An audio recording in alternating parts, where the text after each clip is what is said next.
My family, who I would miss and who would miss me, would see that I tried to have integrity and character. So I died for my family. God, nation, family. It was worth it. If you don't have something worth dying for, you got nothing worth living for. Your life is meaningless. That's the point I made, so I got on the plane, and I was scared. But I felt good. You know why? Because finally I could be afraid to fly, and nobody could make fun of me.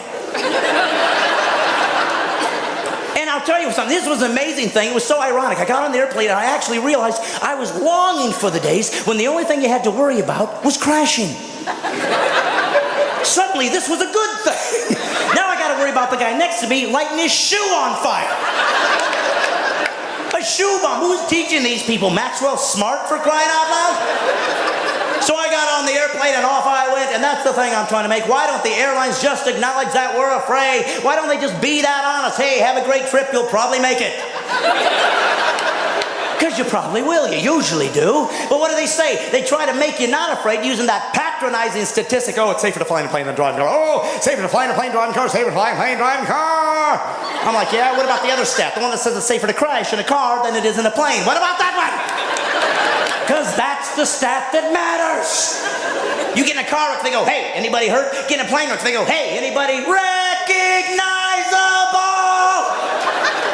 Car wreck, you're a vegetable. Plane wreck, you're a mineral. Isn't that sweet? That's good news. Let me be afraid. They're such hypocrites. They tell you not to be afraid to crash. What's the first thing they teach you on an airplane? How to crash. They actually tell you to put your hands over your head, like this is going to keep you from blowing up. Does it work that well? Because if so, I'm using it every time I'm in danger. Give me your money, I'll shoot you. No, I'm doing this thing.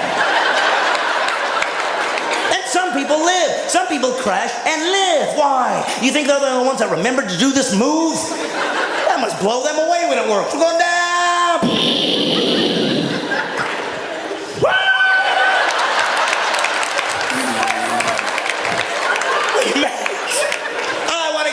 And I'd be afraid. I can't. You know why? They're always teaching me how to crash. Oh, yes. Well, now, don't be afraid to crash. But if we do, we have exits everywhere. Two on the wing, two there, one there, two there. I got like a notepad. Where? What? Over the wing? That's what came off, probably. And they think you've got to be so rational in an emergency. Yes, if the plane crashes, we're all going to go out of this 3x3 door. No, let's be honest. If the plane goes down, we're going out of the area of the plane that isn't there anymore. Everything in an airplane actually doubles for something else. Have you ever noticed that? No matter what it is, it's something else. It's like Salvador Dali designed this thing. Well, we have a flotation device, but really it's your seat. I've never seen a guy drowning ever with a lifeguard going, throw him a chair. Guy comes surfing on a recliner. Dude, appreciate it. Cool. Man, my seat is my flotation. I'm saving my peanuts. Maybe that's my life raft. I don't know.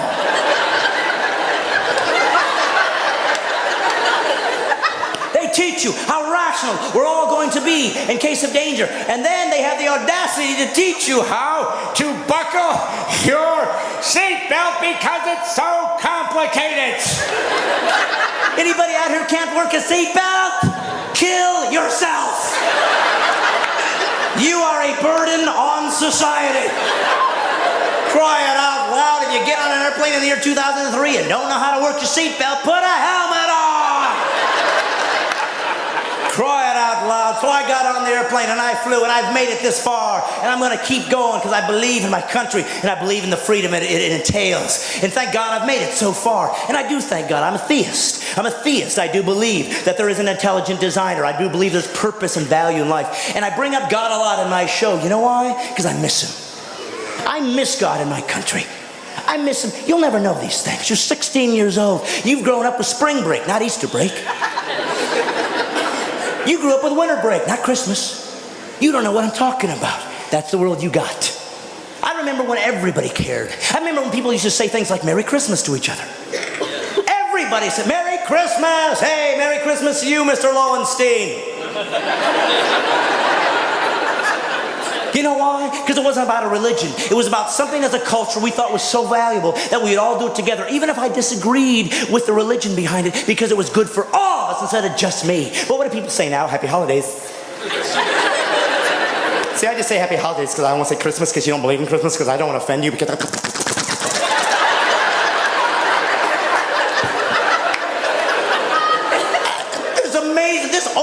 use of the word offensive is driving me out of my mind. I mean, excuse me, sir, which part is more offensive, the peace on earth or the goodwill towards men rhetoric? It's such a disingenuous argument, it's not real. Oh yes, we want to say happy holidays because we don't want to leave anybody out. Really, how come there's a ton of holidays in February? Nobody ever says happy holidays in February, do they? They say what it is, happy Valentine's. Oh, do you believe in love? They don't care. Happy Valentine's is fine. Happy Hanukkah is fine. You see, that's what it's all about. In December, we've got two religious holidays, one cultural holiday, and one holiday that I'm not sure what it is, Boxing Day. Ever seen that? December 26th, Boxing Day. What does it mean? Nobody knows. Apparently, it's the day after Christmas. It must be all the fights we get in returning the junk we got the night before. Yeah, I'd like to return the fruitcake. We don't take it. Happy Boxing Day. Wants to say Christmas, everything else but Christmas. Why? I know why. You do too. It's because it's got Christ in it, and after 2,000 years, he's still intimidating people. You see, when a religious person says, I'm the way, people don't want to hear it. They don't. They don't. And I want to say it to the rafters. I've even seen Christian people not say Merry Christmas. There are people in China right now, Christians, who are in jail because they had a page of the Bible. And Christians in this country won't even say Merry Christmas. It amazes me, the cowardice. That's the price you pay when you're rich and safe. Airline industry still hasn't recovered. You know why? People aren't getting on planes. They're afraid. Think of that. We have traded safety and comfort for freedom. We're going to lose this country if we talk like that. I say you got to say Merry Christmas because it is. You don't believe in it? Fine. But I have a flash for you. Christianity happens to be the religious heritage of my country, whether you like it or not. Christianity happened to be the belief system of 99.9% of the founding fathers, whether you like it or not.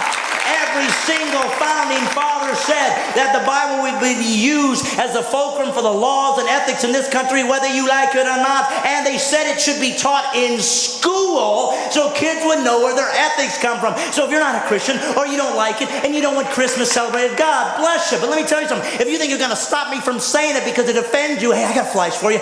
Put a helmet on. It's my country too.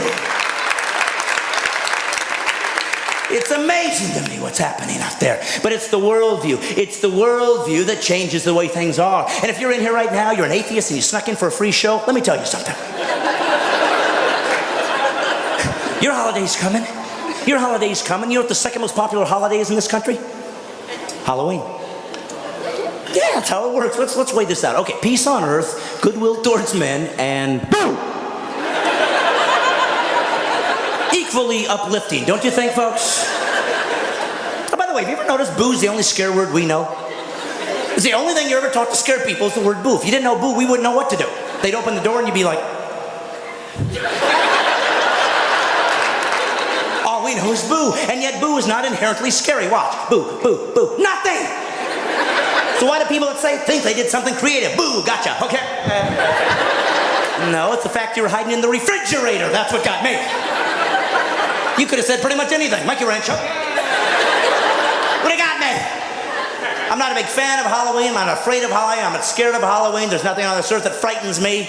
I fear God only. But the thing that's interesting about Halloween is I think it's an inherently flawed holiday because it doesn't work the way it's supposed to. Here's how it's supposed to work. Trick or treat. I tricked you. You got to give me candy. Woo! The problem is I wasn't tricked. They always come on the same day.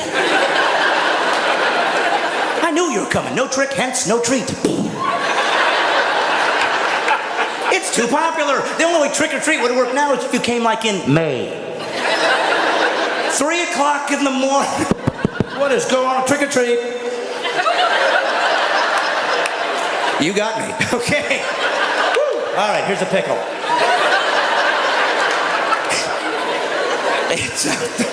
It's a different worldview. And worldviews matter. I have people that come up to me all the time and tell me about that. Oh, I don't believe in God. It doesn't hurt me. I'm not hurting anybody. Yes, you are. Every decision a human being makes affects everybody else because your worldview of God, if he exists, makes you choose certain things.